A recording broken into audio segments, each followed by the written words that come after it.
Bismillahirrahmanirrahim. Jadi pertama kali yang fanatik siapa? Yahudi.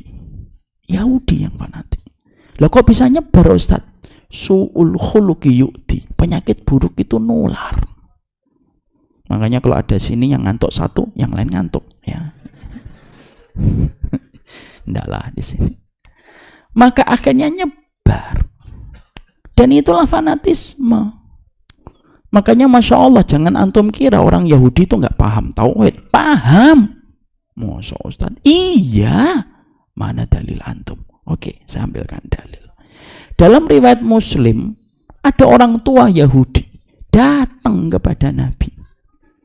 Lalu dia datang mengomentari dan mengkoreksi para sahabat Nabi. Orang tua Yahudi itu omongannya tentang bukan masalah dunia, enggak. Omongannya itu tentang masalah tauhid. Ya Muhammad, innakum tusyrikuna billah. Tahlifuna bil Ka'bah. Wala tahlifuna billah. Fima makna. Orang tua Yahudi, Nabi Sagi bersama dengan para sahabat. Orang tua Yahudi datang. Muhammad, sahabat-sahabatmu itu telah melakukan kesyirikan. Tuh lihat Pak, Yahudi Pak. Dia melakukan kesyirikan gede banget, nggak kelihatan. Ketika ada sahabat ucapannya ada mengandung kesyirikan kecil, dia tahu Pak. Lalu Nabi Muhammad tidak langsung marah. Nabi Muhammad itu legowo mendengarkan. Berkata, sudah dipanggil dengan panggilan nama, ya Muhammad. Tidak dipanggil dengan panggilan hormat. Ya Rasulullah, enggak, karena mereka tidak mau mengakui Rasulullah karena fanatisme kelompoknya. Muhammad, itu lu. Sahabat-sahabatmu tuh ngomongnya itu ada kesyirikan. Kenapa? Karena pada saat itu ada beberapa sahabat punya kebiasaan. Kalau bersumpah Pak, dengan menyebutkan nama Ka'bah. Dan tidak langsung bersumpah dengan memakai nama Allah. Qasam. Al-halaf. Dalam Islam tidak boleh. Sumpah itu hanya diberikan kepada Allah. Jadi tidak boleh bersumpah. Demi Ka'bah, demi Hajar Aswad, tidak boleh. Demi toko saya di Tanah Abang, tidak boleh. Maka itu syirik Muhammad. Masya Allah ya. Coba Pak. Saking paham tauhidnya, masalah kecil itu dia tahu. Tapi begitulah Yahudi, tahu ilmunya tapi tidak mau menerima keilmuan dan kebenaran. Rasulullah sebagai pribadi yang tidak ta'assub dan fanatik menerima perkataan itu, lalu Nabi menasihati para sahabatnya. Jangan lagi ngomong ya demi Ka'bah. Tapi kalaupun kalian harus bersumpah, katakanlah demi pemiliknya Ka'bah. Siapa? Allah. Wa Rabbil Ka'bah. Nanti kalau Bapak mau bersumpah gitu, demi Rabbnya Ka'bah, demi Rabbnya alam semesta, boleh. Yang kita ambil di situ pelajaran ini, pelajarannya masih banyak, tapi kita cut di situ dulu. Yang di situ kita dapatkan adalah orang Yahudi itu paham benar Rasulullah, dia paham tauhid, tapi kenapa menolak dakwahnya Rasulullah? Fanatik dia. Sehingga ketika datang bukan dari kelompoknya, ditolak habis-habisan. Dan ini termasuk salah satu fenomena yang membuat kita sedih. Akhirnya kita jumpai hari ini fenomena ta'assub itu sudah luar biasa.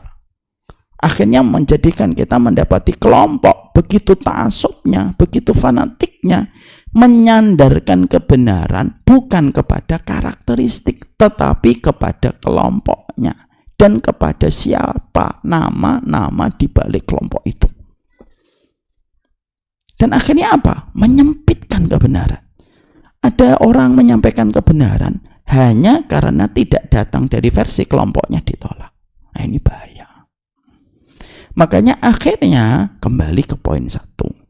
Apa yang harus kita miliki Ustadz dalam proses saya menjemput ilmu? Ketika saya sudah mulai mencintai ilmu, kemanapun ilmu saya akan cari. Maka proses yang pertama ketika kita mengenali kebenaran, yaitu adalah kenali kebenaran. Dari sifatnya, karakternya, maka kita tahu siapa yang di atas panggung kebenaran dan siapa yang bukan di atas panggung kebenaran. Nah sekarang, karakteristik ilmu kebenaran itu apa saja, Ustaz? Ada 3. Ada 3, Pak.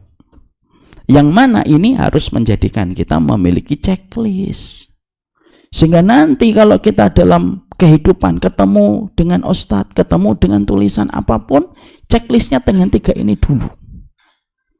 Supaya akhirnya kita ketika memiliki checklist ini, kita mampu menjaga jarak dengan fanatisme. Kenapa? Tidak mengembalikan kebenaran versi kelompok, tapi mengembalikan kebenaran dari versi karakteristiknya. Itu dewasa namanya.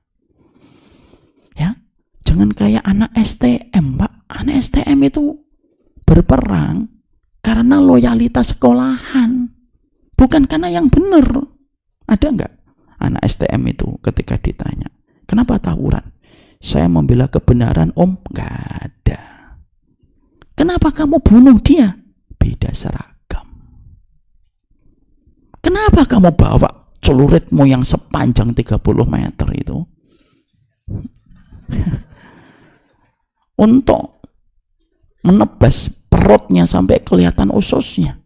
Beda sekolah. Loh, apa bedanya sama anak STM kalau kayak gitu? Maka akhirnya kita dalam proses kita sebagai penuntut ilmu, yang pertama apa yang harus dilakukan, Ustaz? Kenali kebenaran dengan 3 karakteristiknya. Kalau kamu melihat seseorang dia berdiri di atas 3 ini, maka pastikan insya Allah dia di atas kebenaran. Walaupun ternyata ustadz yang kamu gandrungi terkadang belum kenal dengan ustadz itu. Sehingga akhirnya kita gampang untuk mengenali siapa yang di atas panggung kebenaran dan bukan di atas kebenaran. 3 itu apa, Ustaz? 1. Ta'dhimun nusus. Ini yang pertama. Kok pada nulis? Emang udah paham artinya? Belum kan? Jangan nulis dulu. Ta'dhimun nusus itu adalah siapapun di antara penuntut ilmu, tulisan, dai, siapapun yang dia memiliki karakteristik patuh kepada setiap nas yang mujma, yang sudah disepakati oleh para ulama, maka dia memberikan kepatuhan kepada syariat. Setiap nas kalau sudah bicara, dia berikan kepatuhan tanpa syarat, ketaatan tanpa tapi, maka itu merupakan salah satu sifat orang yang mereka berjalan dengan karakteristik kebenaran. Dengan membaca penjelasan para ulama juga, tidak hanya sekedar dohiri dan mengambil tekstualnya, tapi juga membaca penjelasan para ulama.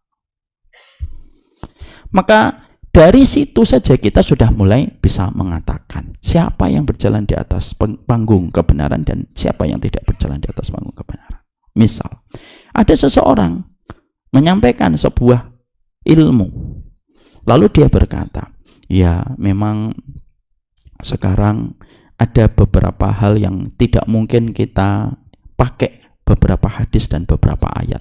Ini sudah tidak relevan. Ya sudah, Pak.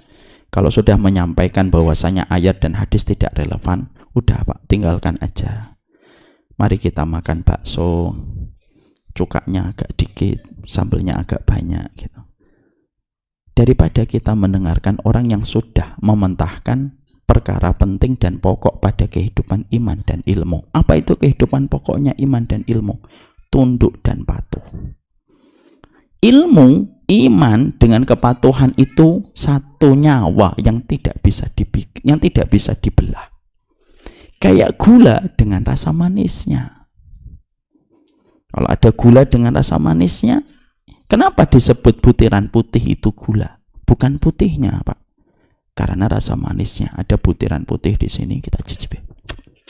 Manis. Kita pasti sepakat. Ini gula, Ustaz.